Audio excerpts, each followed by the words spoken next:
Hey guys, Ray from Lovey RV. Today I'm going to be testing out a battery from Aolithium. They have a new design on new model of their battery that I reviewed back in November of 2021. I reviewed their initial offering and I was pretty impressed with the construction and all that sort of thing. Let's just go down and see my likes and dislikes at the time.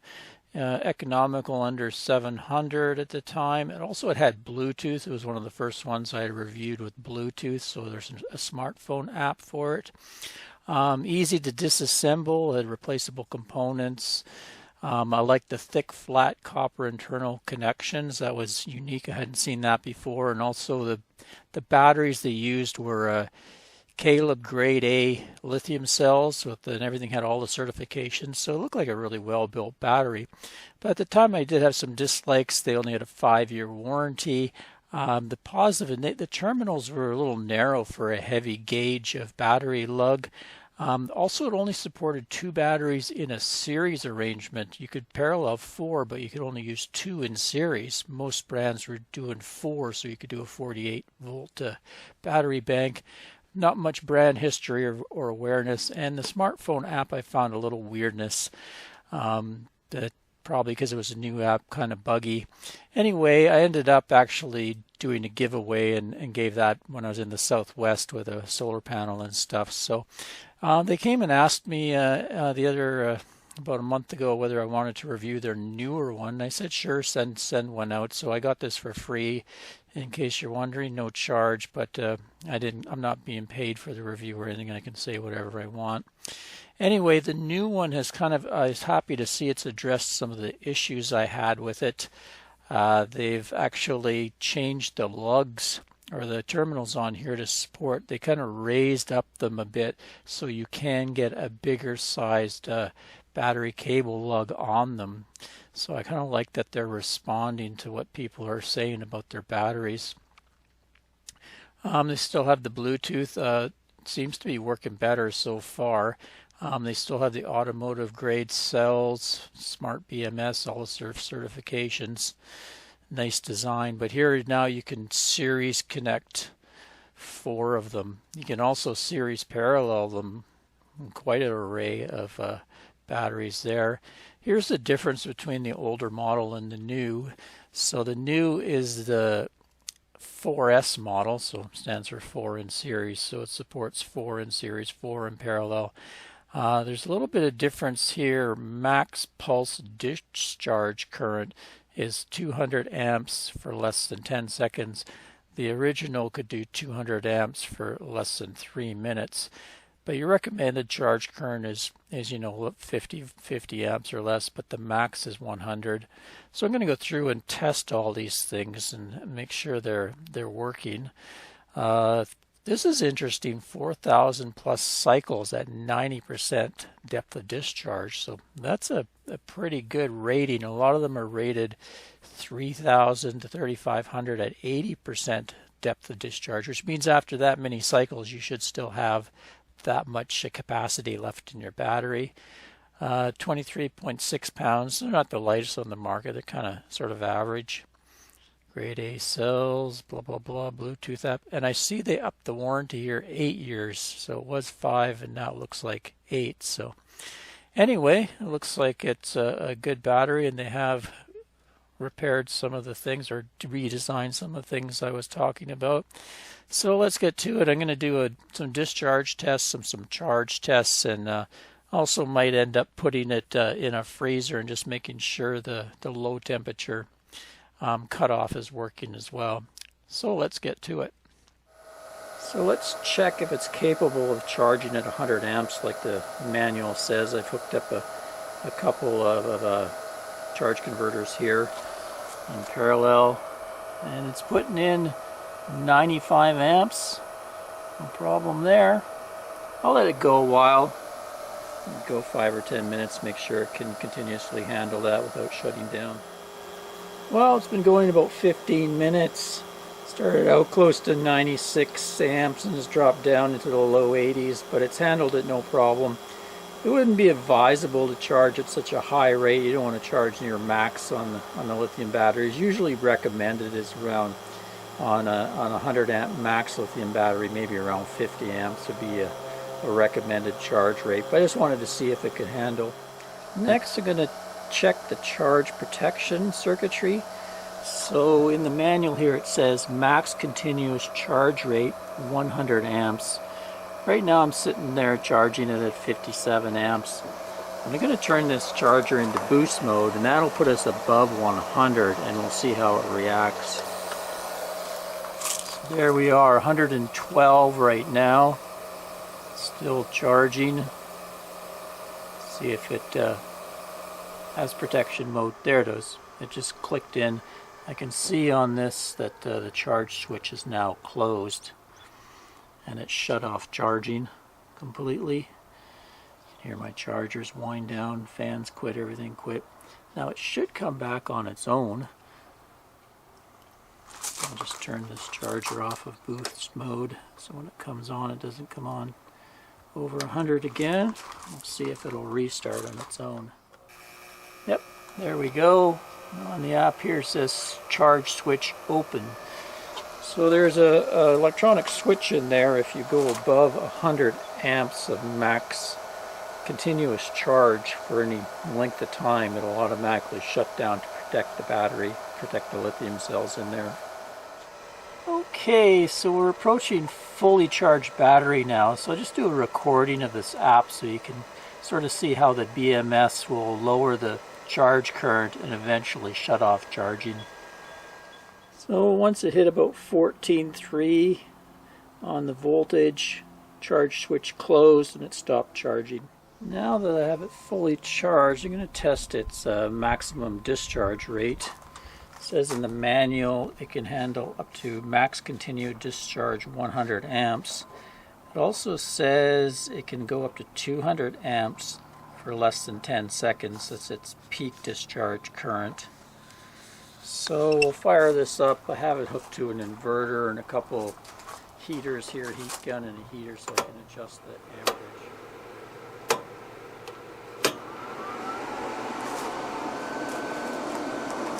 There we go.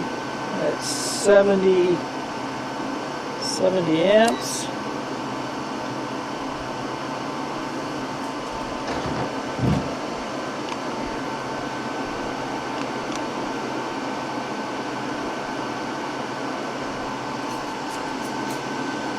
Right around 80 amps, handling it fine. I can crank the heat gun a bit. 104. Not sure if it's going to be able to handle that very long.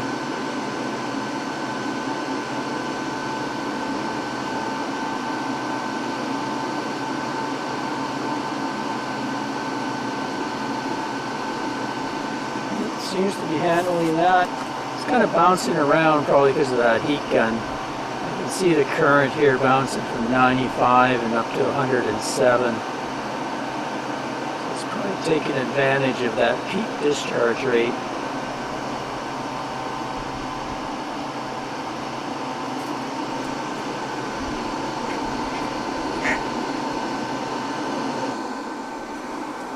Doesn't seem to be a problem there. Let's crank that heat gun up a bit. There we're at 123.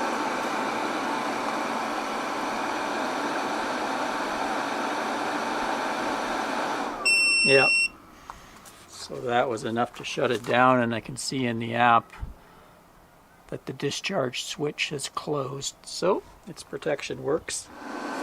Let's go really high.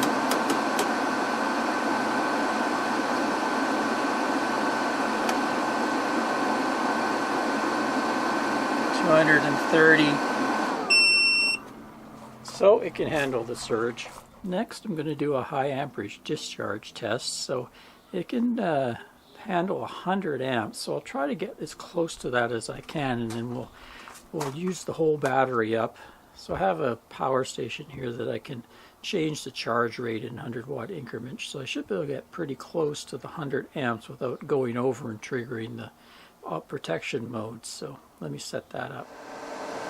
Okay, so we're right at 102. almost 103. As far as the app goes, my clamp on is measuring 101, so we'll see if that holds. If it holds, I'll let her go.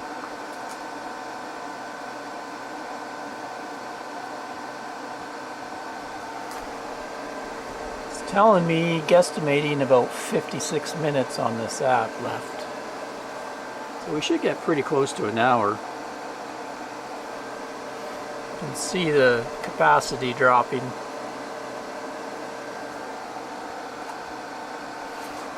And we'll also watch the temp.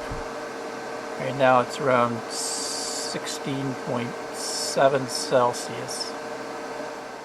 And as far as voltages go, the load on the battery terminals is 12.2 and the app is reporting 12.34. I guess that's measuring the cells.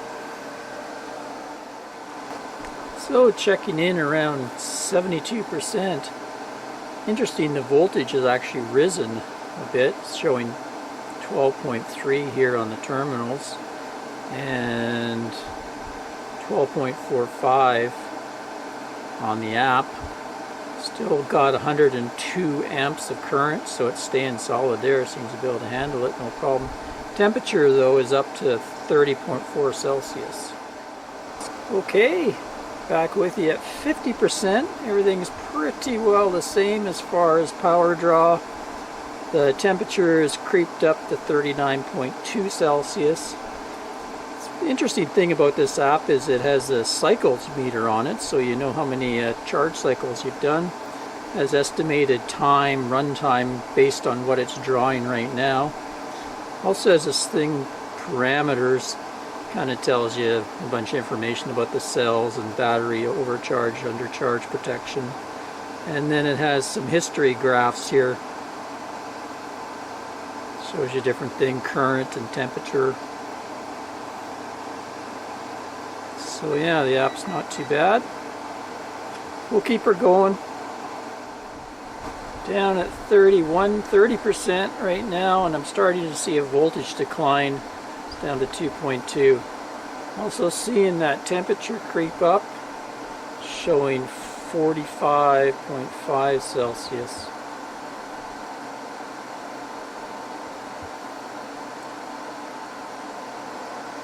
Also see the current starting to creep up a bit, so it might actually shut down.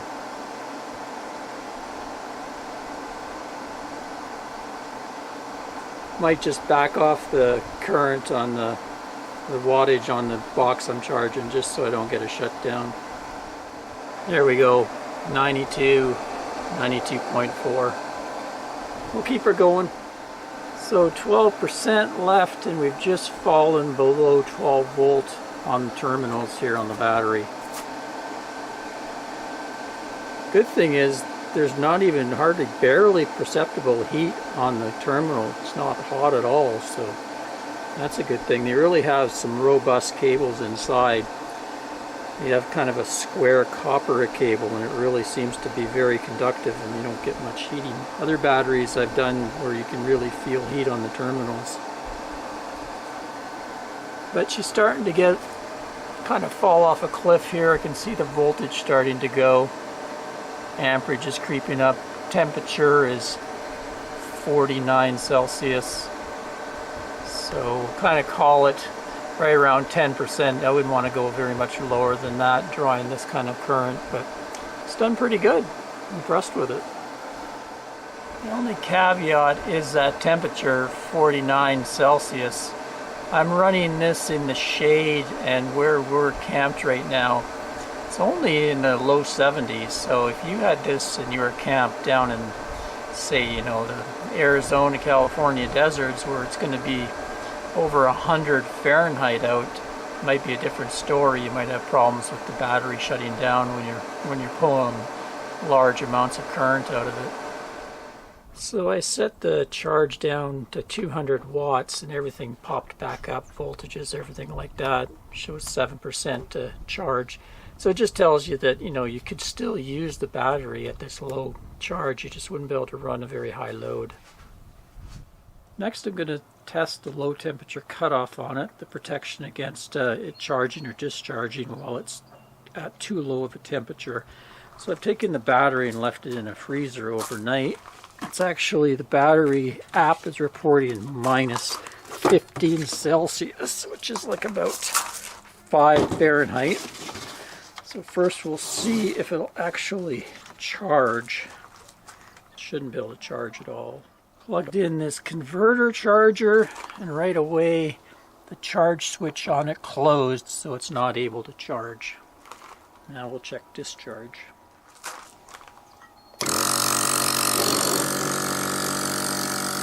So, looks like it is able to discharge. We're at minus 14.4 Celsius. Interesting.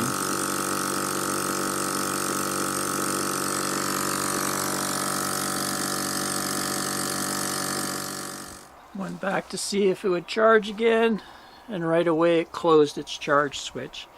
So it seems to be at minus 15 Celsius. It won't charge, but it still will discharge. What I'll do is I'll let this sit, let the battery warm up, and then we'll see at what temperature the charging kicks back on. Well, it just woke up.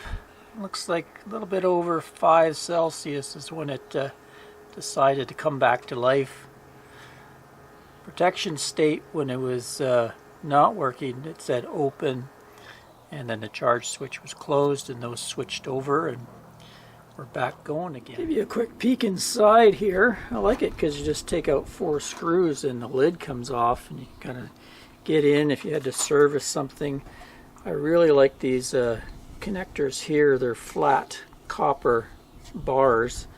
Looks like they're kind of flexible as well, and then connected with nice bolts up there, so they really do a good job of interconnecting things. Very simple, nice big battery management system there. You can see a big aluminum heat sink. I can feel another heat sink on the other side of that as well. And over there is your little Bluetooth module. I won't go very far. I don't want to rip it all apart and damage anything. If you search YouTube, you can find there's been some guys that have ripped it right down to the cells, so you can look at the actual cells they use in there. They kind of mount them horizontally. There's a few on each side, and then in the middle is where they're all connected together. Sort of a different design. You can see it in their graphics on their website. Anyway, pretty decent case and pretty nice layout. Good quality stuff as far as I can tell. Okay, well, a few final thoughts here. You can see it pretty well passed all the tests I threw at it. So I think it's a pretty decent battery. I like that the company has responded to some of the cons people came up with and improved upon the battery. Basically, all that's really left for me is whether you have trust in the company or not, because you're putting out quite a bit of money, and the warranties are fairly long. When they say 8 years, are they going to be around, and are you going to be able to find parts and stuff to replace that? But you can pretty well say that with any of the lithium companies these days. One thing I found, I was reading through their website, and on their About page, they're saying, with professional R&D and manufacturing capabilities, we control the complete process from first idea to the delivery of finished lithium battery pack to the customers. Also, they're saying automotive grade lithium pack. So I think if you go by, trust what they're saying, it looks pretty good that they're actually a manufacturer of everything, versus a lot of places they'll have their name and stamped on everything, but they're really just ordering parts and things from another company and then rebranding it. So if they say if it's true, I think that's pretty good. Pricing is pretty good too, $599.99. You get Bluetooth in there. They say 4,000 cycles per second. Supports 4 in series, 4 in parallel.